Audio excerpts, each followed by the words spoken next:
everyone, I'm JG and welcome back to Music Forever, where today we're reviewing the new album from Roy Blair, Cat Heaven.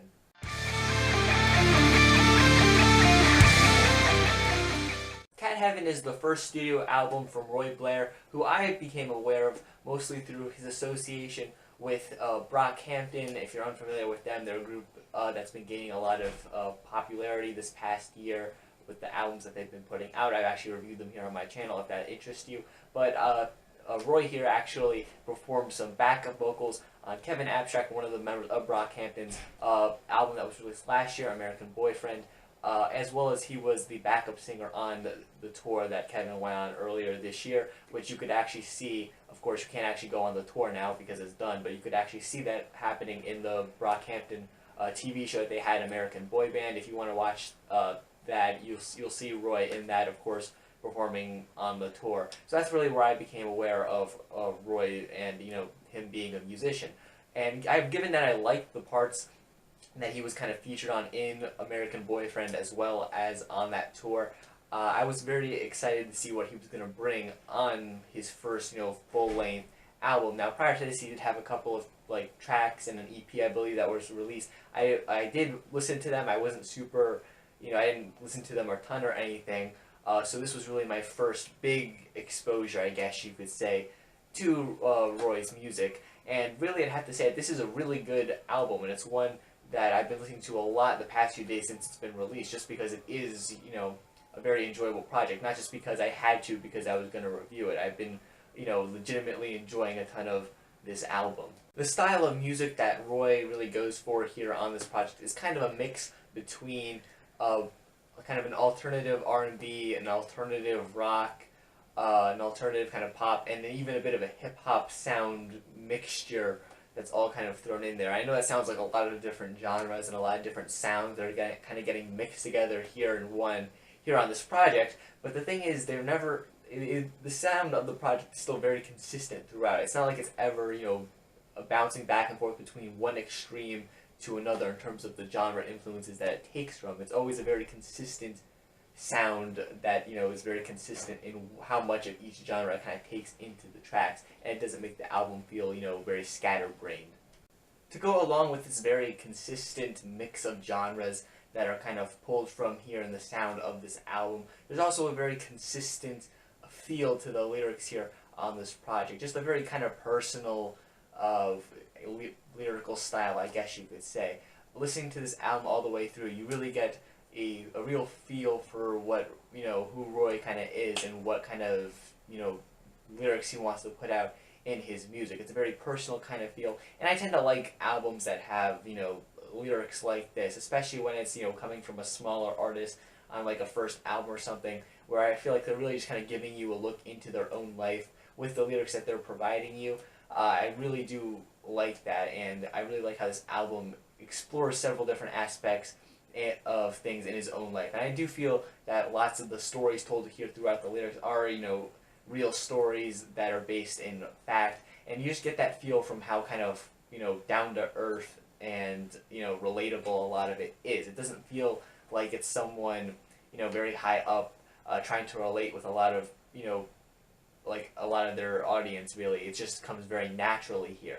And with this very personal kind of approach to lyrics, there's also a lot of different emotions covered here in the track listing, and lots of interesting stories told in these songs. For example, you have more aggressive moments, like on the track Family, where he just kind of seems, very detached from family people around him, and as well as the track Switchblade that appears later on in the track listing. Both these tracks kind of have an aggressive edge to them. It's not to say that they're, super aggressive or anything like that in terms of the actual sound that they have, but just in comparison to some of the other songs here in the track listing, they definitely have a lot more tension in them and just a bit more of a bite to them that I do really enjoy. I also really like the hook on Family. It's one of my favorites on the album, and it really kind of goes with the kind of darker vibe that I get from the track as a whole. Aside from being a bit, angrier, I feel like the track also has a dark feel to it as well. And the hook really kind of embodies that. I like Roy's vocals on the hook, how he has a lot of tension in his voice, and it just goes nicely with the theme, the lyrics, and just everything really in the track as a whole. And that's another thing that I should talk about here, and that's Roy's vocals, which are, really were the only thing that I really, had to go off of kind of coming into this album, being that's where I heard him, mostly doing, background vocals and things like that prior to hearing this album. And, his vocals here are great. He's able to sell, aggression and bitterness on tracks like Family or Switchblade, for example, but he's also able to sell happier vocals, or more, sad vocals, I guess you would say, for lack of a better term. Kind of nostalgic and kind of, wanting to return to the past but being unable to. I get all these emotions from his vocals depending on, what he's trying to accomplish in the given track that he's doing.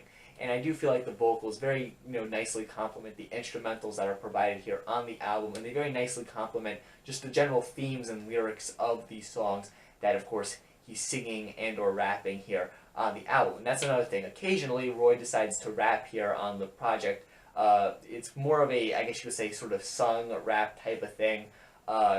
He's not, of course, like one of the greatest rappers ever or anything along those lines, but when he does decide to start rapping or something, it doesn't feel out of place, it doesn't feel shoehorned in.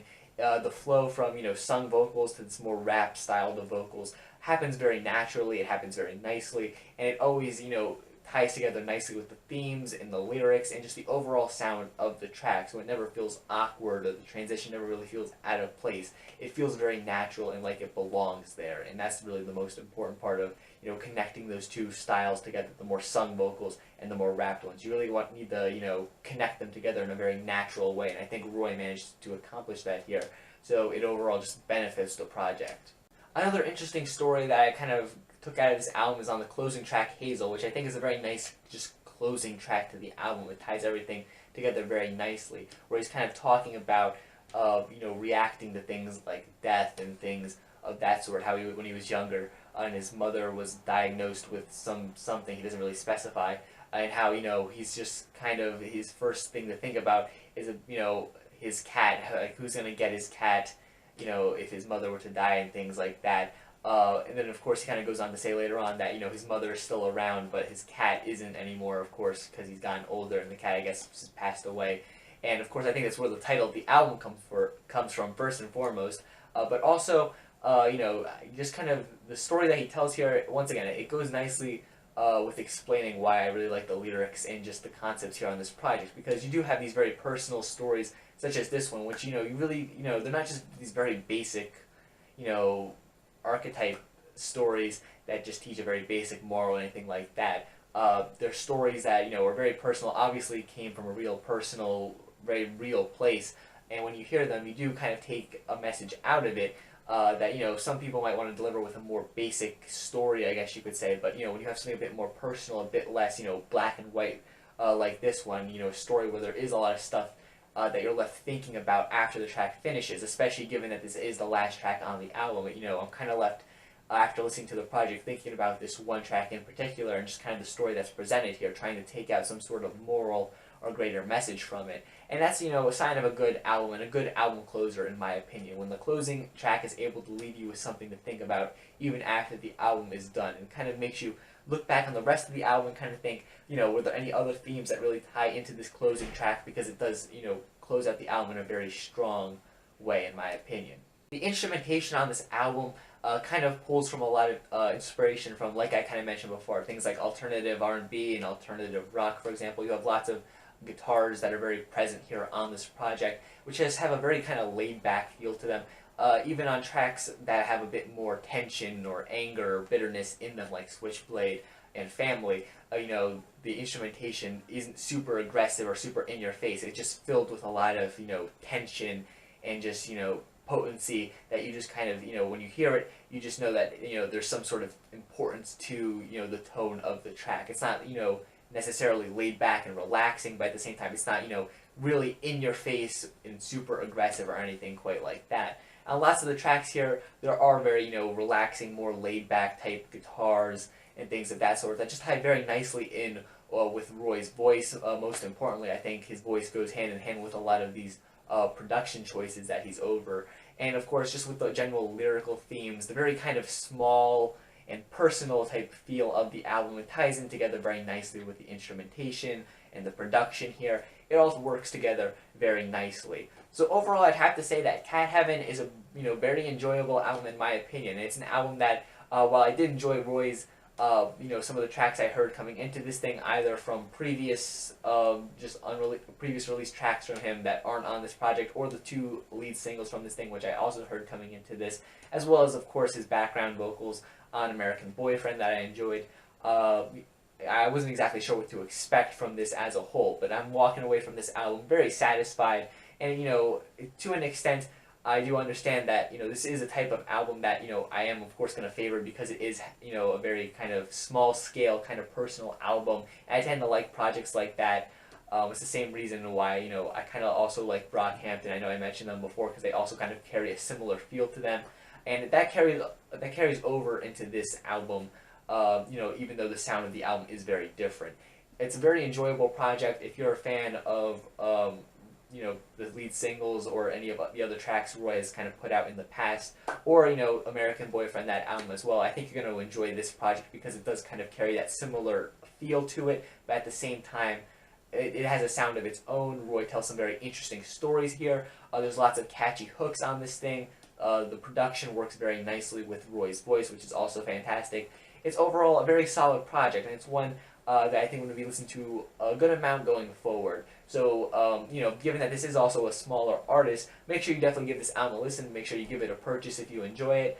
And I would definitely recommend it to you if you enjoy, I guess alternative music, I guess would be the easiest way to put it. Alternative R&B, alternative rock, really anything that kind of falls into that category. If you're a fan of more personal, smaller scale artists, this is definitely something that you should have on your radar. Definitely check it out, guys. And if you enjoyed this review, make sure you guys leave a like and subscribe to the channel so you don't miss out on future album reviews and other music-related content like discussion videos, top 10 lists, track reviews, all that kinds of stuff.